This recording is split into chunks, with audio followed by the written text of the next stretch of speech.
Hi friends, എല്ലാവർക്കും AJS ക്രിയേഷൻസിൻ്റെ പുതിയൊരു എപ്പിസോഡിലേക്ക് സ്വാഗതം. നിങ്ങളെല്ലാവരും ആദ്യമായിട്ടാണ് ഈ ചാനൽ കാണുന്നതെങ്കിൽ സബ്സ്ക്രൈബ് ചെയ്യാൻ മറക്കരുത്. അർച്ചന വീട്ടിൽ വന്ന് ഫയലൊക്കെ നോക്കുന്ന ആ സമയത്താണ് ശിശിര ഇപ്പോൾ അങ്ങോട്ടേക്ക് വന്നിരിക്കുന്നത്.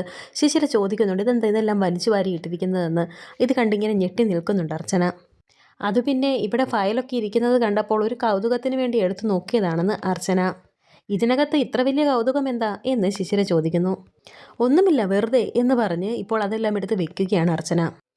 ഇപ്പോൾ ശിശിര ചോദിക്കുന്നുണ്ട്, സമൃദ്ധ പുറത്ത് എവിടെയെങ്കിലും പോയിരുന്നോ എന്ന്. ഞാൻ എവിടെ പോവാനാ, എനിക്ക് വല്ലാത്തൊരു തലവേദന, ഞാനൊരു ചായ ഇട്ട് കുടിക്കട്ടെ, ചേച്ചിക്ക് വേണോ എന്ന് അർച്ചന ശിശിരയോട് ചോദിക്കുന്നു. വേണ്ടെന്ന് ശിശിര പറയുന്നു. അങ്ങനെ അർച്ചന ഫോണും എടുത്ത് അവിടെ നിന്ന് പോകുന്നു. ഫയൽ എടുത്ത പോലെ തന്നെ അർച്ചന അതവിടെ തിരിച്ചു വെച്ചിട്ടുണ്ട്. ശിശിരയ്ക്ക് കുറച്ച് സംശയങ്ങളൊക്കെ തോന്നുന്നുണ്ട് അർച്ചനയുടെ ഈ ഒരു പെരുമാറ്റം കണ്ടിട്ട്. ശേഷം കാണിക്കുന്നത് ആവണി ഒരു ഓട്ടോറിക്ഷയിൽ കുട്ടികളുമായി വീട്ടിലേക്ക് എത്തിയിരിക്കുകയാണ്. സ്കൂളിലെ കാര്യം ഞാൻ എല്ലാവരോടും പറയട്ടെ എന്ന് ആവണി ഇന്ദുവിനോട് ചോദിക്കുമ്പോൾ അപ്പോൾ ആവണി ഒരു ടെൻഷനോടെ പറയുന്നുണ്ട് വേണ്ട എന്ന്. നീ സീസോയിൽ പിടിച്ച് വലിച്ചിട്ടാണ് ചിപ്പിമോൾ താഴേക്ക് വീണത് എന്നൊന്നും ആരും കണ്ടിട്ടില്ല, ആ പ്രിൻസിപ്പൾ എങ്ങാനും അറിഞ്ഞാലേ നിന്നെ ശരിയാക്കും എന്നൊക്കെ ആവണി അവരോട് പറയുന്നുണ്ട്. എന്നിട്ട് രണ്ടുപേരെയും കൊണ്ട് അകത്തേക്ക് കയറുന്നു. അല്ല, നിന്റെ സ്കൂട്ടർ എവിടെ എന്ന് കമല ഇപ്പോൾ ചോദിക്കുന്നുണ്ട്. അപ്പോൾ അത് സ്കൂളിൽ ഇരിക്കുകയാണെന്ന് ആവണി പറയുന്നു. ഹോസ്പിറ്റലിൽ വന്ന വഴി ഞാൻ ഇവരെയും കൂട്ടി ഇങ്ങ് പോന്നു, സ്കൂട്ടർ ഇനി നാളെ എടുക്കാം എന്നൊക്കെ ആവണി പറയുന്നു. ആ കുട്ടിക്കിപ്പോൾ എങ്ങനെയുണ്ട് എന്ന് അനക്ക ചോദിക്കുമ്പോൾ ഇപ്പോൾ കുഴപ്പമൊന്നുമില്ല, പക്ഷെ നല്ല പരിക്കുണ്ട് എന്ന് ആവണി പറയുന്നു. ഇത് കേട്ട് ഇപ്പോൾ സ്നേഹ അവിടേക്ക് വന്നിട്ട് പറയുന്നുണ്ട്, അവന്തികയുടെ മോളല്ലേ, ഒരു കുഴപ്പവുമില്ല എന്ന് പറയുമ്പോൾ മോളെ അങ്ങനെ പറയരുത്, ആ കുഞ്ഞ് ഒരു തെറ്റും ചെയ്തിട്ടില്ല, അവന്തിക നമ്മളെ ചതിച്ചതിന് ആ കുഞ്ഞെങ്ങനെ ഉത്തരവാദിയാകുന്നത്? ഈ നിൽക്കുന്ന നമ്മുടെ കുഞ്ഞുങ്ങളെപ്പോലെ തന്നെ ഒരു കുഞ്ഞല്ലേ അതും. അവന്തികയും നമ്മളും തമ്മിലുള്ള വിരോധം ആ കുഞ്ഞിനോട് വേണ്ട, അതൊരു കൊച്ചു കുഞ്ഞല്ലേ, നമ്മുടെ മക്കൾക്ക് എന്തെങ്കിലും പറ്റുന്നത് പോലെയല്ലേ അതും എന്നൊക്കെ കമല ഇങ്ങനെ പറയുമ്പോൾ ആതിര പറയുന്നുണ്ട്, ഇതാണ് അമ്മയുടെ കാര്യം, ശത്രുക്കളോടും കുടുംബത്തോടും വലിയ ദയയാണ്, അവളാണെങ്കിലോ പിന്നാലെ നടന്ന് നമ്മളെ ജീവിക്കാൻ സമ്മതിക്കാതെ ഉപദ്രവിക്കുകയും ചെയ്യും. ഇത് കേട്ട് കമല ഇപ്പോൾ ചോദിക്കുന്നുണ്ട്, അവന്തിക നമ്മുടെ ശത്രുവാണ്, പക്ഷേ ആ കുഞ്ഞ് നമ്മുടെ ശത്രുവാകുന്നത് എങ്ങനെയാണെന്ന് ചോദിക്കുന്നു. അതൊരു പാവം കുട്ടിയാണ്, ഇവരോടൊക്കെ നല്ല കൂട്ടാണ് എന്നൊക്കെ ആവണി ഇപ്പോൾ പറയുന്നുണ്ട്. ഹോസ്പിറ്റലിൽ വെച്ച് അവരെ കണ്ടില്ലേ ആ അവന്തികയെ എന്ന് സ്നേഹ ചോദിക്കുമ്പോൾ ആവണി പറയുന്നുണ്ട്, കണ്ടു, എൻ്റെയും പ്രിൻസിപ്പളിൻ്റെയും നേരെ കുറേ കിടന്ന് ചാടി, ഞങ്ങളുടെ ഉത്തരവാദിത്വം ഇല്ലായ്മ കൊണ്ടാണ് ചിപ്പിക്ക് അങ്ങനെ സംഭവിച്ചത് എന്നൊക്കെ പറഞ്ഞു എന്ന് ആവണി പറയുന്നു. ഇതൊക്കെ കേട്ട് നിന്ന ശേഷം അനഘ ഇപ്പോൾ ചോദിക്കുന്നുണ്ട്, അവർക്ക് ആ കുഞ്ഞിനോട് സ്നേഹമുണ്ടോ എന്ന് ചോദിക്കുമ്പോൾ ആവണി ചോദിക്കുന്നുണ്ട്, എന്താ ഇപ്പോൾ ഇങ്ങനെ ചോദിക്കുന്നത് എന്ന് ചോദിക്കുന്നു. അല്ല, എൻ്റെ ചേച്ചിയല്ലേ, അതുകൊണ്ടാണ് ഞാൻ ചോദിച്ചത് എന്നൊക്കെ ഇങ്ങനെ അനഘ പറയുന്നു. അത് പിന്നെ ഏതൊരമ്മയ്ക്കായാലും കുഞ്ഞിനോട് സ്നേഹമില്ലാതിരിക്കുമോ എന്ന് ആതിര പറയുന്നുണ്ട്. ഇന്ദു ഇങ്ങനെ വിഷമത്തോടെ നിൽക്കുന്നുണ്ട്. അപ്പോൾ കമല ചോദിക്കുന്നു, മോളുടെ മുഖം എന്താ വല്ലാതിരിക്കുന്നത്, മോളെ ആരെങ്കിലും എന്തെങ്കിലും പറഞ്ഞോ? ആ കുട്ടി വീണ സ്ഥലത്ത് നിങ്ങൾ ഉണ്ടായിരുന്നല്ലേ എന്ന് കമല ചോദിക്കുമ്പോൾ ഉടനെ ആവണി പറയുന്നുണ്ട്, അതേ അച്ചമ്മേ, ഇവർ അടുത്ത് തന്നെ ഉണ്ടായിരുന്നു, ചിപ്പിമോള് വീണപ്പോൾ ഇവർ പേടിച്ചു പോയി, അതാ ഇന്ദുമോളുടെ മുഖം ഇങ്ങനെ ഇരിക്കുന്നത് എന്ന് പറയുന്നുണ്ട്. അപ്പോൾ കമല പറയുന്നുണ്ട്, എൻ്റെ മക്കൾ വിഷമിക്കേണ്ട, അമ്മമ്മ ചായയും പലഹാരവും ഒക്കെ എടുത്തു തരാം എന്ന് പറഞ്ഞ് ഇപ്പോൾ കുട്ടികളെയും കൊണ്ട് അകത്തേക്ക് പോവുകയാണ് കമല. കുട്ടിക്ക് നല്ല പരിക്കുണ്ടോ എന്ന് ആതിര ഇപ്പോൾ കുട്ടികളകത്തേക്ക് പോയതിന് ശേഷം ആവണിയോട് ചോദിക്കുന്നു. അപ്പോൾ ആവണി പറയുന്നുണ്ട്, അതെ, ബ്ലഡ് വരെ വേണ്ടി വന്നു, അതും വളരെ റെയറായൊരു ബ്ലഡ് ഗ്രൂപ്പാണ് AB പോസിറ്റീവ്. ഞങ്ങളെല്ലാം ഒരുപാട് ശ്രമിച്ചു, ബ്ലഡ് ബാങ്കിൽ പോലും ഉണ്ടായിരുന്നില്ല. ദൈവം പറഞ്ഞു വിട്ടതുപോലെ ഹോസ്പിറ്റലിൽ വന്ന ഏതോ നന്ദിയുള്ള ഒരു സ്ത്രീ, അവരാണ് ബ്ലഡ് കൊടുത്തത്, പക്ഷേ അവരെ ഒന്ന് കാണാൻ പോലും പറ്റിയില്ല എന്നൊക്കെ ആവണി പറയുന്നു. ഇനിയിപ്പം നീ അതിൻ്റെ പിന്നാലെയൊന്നും പോകാൻ നിൽക്കേണ്ടത് ആതിര. ഉടനെ ആവണി പറയുന്നുണ്ട്, ഞാനൊരു ക്ലാസ് ടീച്ചറാണ്, എനിക്ക് ആരോടും വേർതിരിവ് കാണിക്കാൻ സാധിക്കില്ല, നമ്മുടെ കുട്ടികളെപ്പോലെ തന്നെയാണ് എനിക്ക് ചിപ്പിമോളും എന്ന് പറഞ്ഞ് ഇപ്പോൾ ആവണി അകത്തേക്ക് പോകുന്നു. ശേഷം കാണിക്കുന്നത് ഇപ്പോൾ അവന്തികയാണ്. അവന്തിക ഇപ്പോൾ ഗോകുലിനെ വിളിക്കുന്നുണ്ട്. ഫോൺ എടുത്തിട്ട് ഗോകുൽ ചോദിക്കുന്നുണ്ട്, ഇതാരാണെന്ന്. ഞാൻ അവന്തികയാണ് എന്ന് പറഞ്ഞിപ്പോൾ പരിചയപ്പെടുത്തുകയാണ് അവന്തിക. അപ്പോൾ ഗോകുൽ പറയുന്നുണ്ട്, ഓ മനസ്സിലായി, എന്താ വേണ്ടത് എന്നൊക്കെ ചോദിക്കുന്നുണ്ട് ഗോകുൽ. അപ്പോൾ അവന്തിക പറയുന്നു, ഒരു താങ്ക്സ് പറയാനാണ് വിളിച്ചതെന്ന്.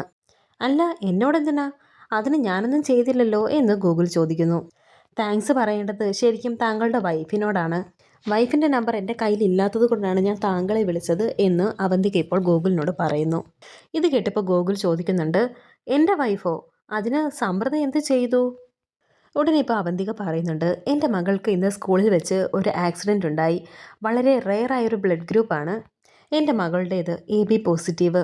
ഹോസ്പിറ്റലിൽ വെച്ച് എൻ്റെ മകൾക്ക് ബ്ലഡ് നൽകിയത് താങ്കളുടെ വൈഫാണെന്ന് അവന്തിക ഇങ്ങനെ പറയുമ്പോൾ ഇത് കേട്ട് ഗോകുൽ ആദ്യം ഒന്ന് ഞെട്ടുന്നുണ്ട്. എന്നിട്ട് പറയുന്നുണ്ട്, ഇല്ല ഞാനത് അറിഞ്ഞിരുന്നില്ല എന്ന് പറയുകയാണ് ഗോകുൽ. അപ്പോൾ അവന്തിക ചോദിക്കുന്നുണ്ട്, വൈഫ് അടുത്തുണ്ടോ എന്ന്. ഇല്ല, ഞാൻ പുറത്താണെന്ന് ഗോകുൽ പറയുന്നു. വൈഫിനോടൊരു താങ്ക്സ് പറയണം, ഞാൻ നാളെ നേരിട്ട് വന്ന് പറഞ്ഞോളാമെന്ന് അവന്തിക പറയുന്നു. അങ്ങനെ ഇപ്പോൾ അവർ ഫോൺ വെച്ചിരിക്കുകയാണ്. ഫോൺ വെച്ചതിന് ശേഷം ഗോകുൽ ഇങ്ങനെ ഓരോന്നും ഇങ്ങനെ ആലോചിക്കുന്നുണ്ട്. എന്നിട്ടിപ്പോൾ ശിശിരയെ ഫോൺ ചെയ്യുകയാണ് ഗോകുൽ. എന്താണെന്ന് ശിശിര ചോദിക്കുന്നു. അപ്പോൾ ഗോകുൽ ചോദിക്കുന്നുണ്ട്, സമൃദ്ധി ഇന്ന് പുറത്തെവിടെയെങ്കിലും പോയിരുന്നോ എന്ന് ചോദിക്കുമ്പോൾ ഇപ്പോൾ ശിശിര പറയുന്നുണ്ട്, ഇല്ല എനിക്കറിയില്ല, എന്ത് പറ്റി എന്ന് ശിശിര ചോദിക്കുമ്പോൾ ഒന്നുമില്ല എന്ന് പറഞ്ഞ് ഫോൺ വയ്ക്കുകയാണ് ഇപ്പോൾ ഗോകുലാണെങ്കിൽ ഇപ്പോൾ വല്ലാത്തൊരു ടെൻഷനിൽ തന്നെയാണ്. ശിശിരയാണെങ്കിൽ അർച്ചന ഇങ്ങനെ ആ ഫയലൊക്കെ എടുത്ത് വെച്ച് നോക്കിയതിനെ പറ്റി ആലോചിച്ചുകൊണ്ടിരിക്കുന്നു. അങ്ങനെ ഇപ്പോൾ ശിശിര CI രാജീവിനെ വിളിച്ച് കാര്യങ്ങളൊക്കെ പറയുന്നുണ്ട്. എനിക്കൊരു കാര്യം പറയാനുണ്ടായിരുന്നു, രാജീവേട്ടൻ തിരക്കിലാണോ എന്ന് ചോദിക്കുന്നുണ്ട് ശിശിര. എനിക്കും ഒരുപാട് കാര്യങ്ങൾ പറയാനുണ്ടായിരുന്നു എന്ന് രാജീവും പറയുന്നു. ഞാനിപ്പോൾ ശൃംഗരിക്കാൻ വിളിച്ചതൊന്നുമല്ല, എനിക്കൊരു കാര്യം പറയാനുണ്ടായിരുന്നു എന്ന് ശിശിര പറയുന്നു. അങ്ങനെ അവിടെ നടന്ന സംഭവങ്ങളൊക്കെ ഇപ്പോൾ രാജീവിൻ്റെ അടുത്ത് പറയുകയാണ് ശിശിര. എന്നിട്ട് പറയുന്നുണ്ട്, അവൾക്ക് ഓർമ്മശക്തി തിരിച്ചു കിട്ടിയോ എന്ന് എനിക്കൊരു സംശയം. ഇത് കേട്ട് രാജീവ് ചോദിക്കുന്നുണ്ട്, ആർക്കാണെന്ന്. അപ്പോൾ ശിശിര പറയുന്നു, ആ സമൃദ്ധയ്ക്ക്. അതെന്താ തനിക്കിപ്പോൾ അങ്ങനെ ഒരു സംശയം തോന്നാൻ എന്ന് രാജീവ്. പല കാര്യങ്ങളും അവൾ അന്വേഷിച്ചു തുടങ്ങി, ഞാൻ എൻ്റെ കണ്ണുകൊണ്ട് കണ്ടതാണ്. അലമാരിയിൽ സൂക്ഷിച്ചിരുന്ന സമൃദ്ധിയുടെ പഴയ ട്രീറ്റ്മെൻറ്റിൻ്റെ ഫയലുകളൊക്കെയാണ് അവൾ എടുത്തു നോക്കിയത്. ഓർമ്മ തിരിച്ചു കിട്ടിയിട്ടില്ലെങ്കിൽ പിന്നെ എന്തിനാ മറവിയിലായിരുന്ന കാര്യങ്ങളെല്ലാം ഇങ്ങനെ അവൾ എടുത്തു നോക്കുന്നത് എന്നൊക്കെ ശിശിര പറയുമ്പോൾ രാജീവ് ചോദിക്കുന്നുണ്ട്, നിൻ്റെ അമ്മ തന്നെയല്ലേ എല്ലാം എടുത്ത് അവളുടെ അലമാരിയിൽ വെച്ചത്? അവൾ സമൃദ്ധിയാണെന്ന് വിശ്വസിപ്പിക്കാൻ ഇപ്പോൾ അത് തന്നെ തിരിച്ചടിയായി മാറിയോ എന്ന് രാജീവ് ചോദിക്കുന്നു. ഉടനെ ശിശിര പറയുന്നുണ്ട്, ഇതൊക്കെ ഇപ്പോഴെടുത്ത് നോക്കുന്നത് എന്തിനാണെന്ന് ചോദിച്ചപ്പോൾ അവളൊന്ന് പതറി വെപ്രാളത്തോടെ അതെല്ലാം എടുത്ത് തിരിച്ച് അലമാരിയിൽ വെക്കുകയും ചെയ്തു എന്നൊക്കെ ശിശിര പറയുന്നത് കേട്ട് രാജീവ് പറയുന്നുണ്ട്, നീ പറയുന്നത് സത്യമാണെങ്കിൽ നമ്മൾ സൂക്ഷിക്കണം. അവൾ സ്വന്തം പേരും നാടും പഴയ ഓർമ്മയും ഒക്കെ തിരിച്ചു കിട്ടിയിട്ടുണ്ടെങ്കിൽ നമ്മൾ പലതിനും മറുപടി പറയേണ്ടി വരും. ചിലപ്പോൾ നിന്റെ ചേട്ടൻ വക്കീലും നീയും അമ്മയും എല്ലാവരും ജയിലിൽ കിടക്കേണ്ടി വരും എന്ന് പറയുമ്പോൾ ശിശിര ചോദിക്കുന്നു, അതിനെന്തിനാ ഞങ്ങളെല്ലാവരും ജയിലിൽ കിടക്കുന്നത് എന്ന്. താൻ വിചാരിക്കുന്നത് പോലെയല്ല, ഇതൊരു ക്രിമിനൽ കുറ്റമാണ്. യഥാർത്ഥ വിവരങ്ങളെല്ലാം മറച്ചുവെച്ച് അപകടത്തിൽ ഓർമ്മ നഷ്ടപ്പെട്ട ഒരാളെ മറ്റൊരാളായി ഒളിപ്പിച്ച് താമസിപ്പിക്കുന്നത് അത് കുറ്റകരമാണ്. ഇനി ആ വീട്ടിൽ ഒരാൾ തന്നെയാണ് ആക്സിഡൻറ്റ് വരുത്തിയതെങ്കിലും മറ്റു കുറ്റങ്ങളും ഇതിൽ പെടും. അതുതന്നെയുമല്ല, അവളുടെ യഥാർത്ഥ കുടുംബത്തെ പോലും കണ്ടെത്താൻ സാധിക്കാതെ വർഷങ്ങളോളം തടവിൽ വെച്ചു എന്നൊരു കുറ്റവും കേൾക്കേണ്ടി വരും എന്നൊക്കെ ഇപ്പോൾ രാജീവ് പറയുന്നത് കേട്ട് ആകെ പേടിച്ച് നിൽക്കുകയാണ് ശിശിര. എന്തിനെന്നെ ഇങ്ങനെ ഓരോന്ന് പറഞ്ഞ് പേടിപ്പിക്കുന്നത് എന്ന് ശിശിര ചോദിക്കുമ്പോൾ രാജീവ് പറയുന്നുണ്ട്, ഞാൻ പേടിപ്പിച്ചതൊന്നുമല്ല, സത്യം പറഞ്ഞതാണ്. ഓർമ്മ നഷ്ടപ്പെട്ട ഒരാളെ, അവളുടെ യഥാർത്ഥ കുടുംബത്തെ മറച്ചു വെച്ചിട്ട് മരിച്ച ഒരാളുടെ പേരിൽ വീട്ടിൽ താമസിപ്പിക്കുന്നത് പൂർണ്ണമായും കുറ്റകരമാണ്. 10 വർഷം വരെ ശിക്ഷ കിട്ടാനും സാധ്യതയുണ്ട്. ഇത് കേട്ടപ്പോൾ ശിശിര ചോദിക്കുന്നുണ്ട്, അങ്ങനെയാണെങ്കിൽ രാജീവേട്ടൻ ഞങ്ങളുടെ കൂടെ തടവ് ശിക്ഷ അനുഭവിച്ച് ജയിലിൽ കിടക്കേണ്ടി വരും. ഇതിനൊക്കെ കൂട്ടുന്നത് നിങ്ങളല്ലേ എന്നൊക്കെ ശിശിര ചോദിക്കുമ്പോൾ രാജീവ് പറയുന്നു, അത് ശരി, നീയും നിൻ്റെ അമ്മയും കരഞ്ഞ് കാല് പിടിച്ച് കരഞ്ഞപ്പോൾ ഒരു ദുർബല നിമിഷത്തിൽ അറിയാതെ ഒരു സഹായം ഞാൻ ചെയ്തു പോയി. ഇപ്പോൾ അതെല്ലാം കൂടെ എൻ്റെ നെഞ്ചത്തേക്ക് വന്നിരിക്കുകയാണല്ലേ എന്നൊക്കെ രാജീവ് ചോദിക്കുമ്പോൾ ശിശിര പറയുകയാണ്, ഒന്നും മിണ്ടാതിരിക്കുന്നുണ്ടോ? എൻ്റെ വീട്ടുകാർ ജയിലിൽ പോയാലേ നിങ്ങളും പോകും. രാജീവേട്ട, ഇത് സംഗതി വളരെ സീരിയസ് ആണ്. ഇവിടെ മറ്റാർക്കും ഇതുവരെ ഒരു സംശയവും തോന്നിയിട്ടില്ല. അങ്ങനെ ഇപ്പോൾ ശിശിര അങ്ങനെ രാജീവിനോട് സംസാരിക്കുന്നതൊക്കെ ശോഭനാമ അവിടെ നിന്ന് കേൾക്കുകയാണ്. നമ്മളിപ്പോൾ എന്ത് ചെയ്യും, അത് പറ എന്ന് ശിശിര ചോദിക്കുന്നു. തൽക്കാലം നീ ഒന്നും ചെയ്യണ്ട എന്ന് രാജീവ് പറയുന്നു. ഇപ്പോൾ ഒന്നും അറിഞ്ഞതായിട്ട് ഭാവിക്കേണ്ട, മനസ്സിലായോ എന്നൊക്കെ രാജീവ് ശിശിരയോട് പറഞ്ഞു കൊടുക്കുന്നുണ്ട്. താൻ ചെയ്യേണ്ടത് എന്താണെന്ന് ഞാൻ പറയാം, അത് കൃത്യമായത് വീക്ഷിക്കണം.